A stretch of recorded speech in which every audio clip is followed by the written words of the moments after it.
विकोपाला गेल्याचं पाहायला मिळालं। भाजप पदाधिकाऱ्यांनी शिवसेनेचे नगरसेवक हेमंत चतुरेंना मारहाण केली।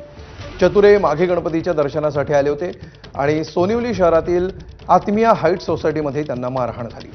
नगरपालिका निवडणुकीमध्ये भाजप उमेदवाराकडून चतुरेंचा पराभव झाला होता, मात्र शिवसेनेनं त्यांना स्वीकृत नगरसेवक केलं आणि त्याचाच राग मनात धरत भाजप कार्यकर्त्यांनी त्यांना मारहाण केली।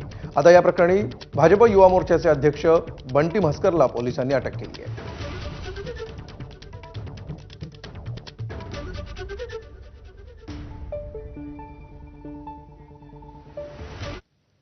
पुढची बातमी, विधान परिषदेच्या उपसभापती नीलम गोऱ्हे यांनी चतुरे भावांची भेट घेतली। भाजप पदाधिकाऱ्यांनी मारहाण केल्यामुळे दोन्ही भावांवर बदलापूरमधील खासगी रुग्णालयामध्ये उपचार सुरू आहेत।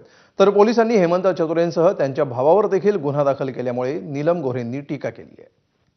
पोलीस प्रशासनाला सांगितलेलं आहे की उरलेल्या आरोपींना तुम्ही ताबडतोब अटक करा आणि साक्षी पुरावा बघून जर का त्यांच्या कोणाला काही जखमाच नाही आहेत, काही मारहाणच झालेली नाही आहे, तर अशा वेळेला एकतर्फी हल्ला करणाऱ्या लोकांना जो काही कायदा लावायला पाहिजे तो लावला गेला पाहिजे असं वाटतंय मला। असंही कानावर आले माझ्या, कोणी सांगितलं मी सांगू शकत नाही, पण यांच्यावरती दबाव आणण्याचा प्रयत्न होतो की तुम्ही कॉम्प्रोमाइज करा।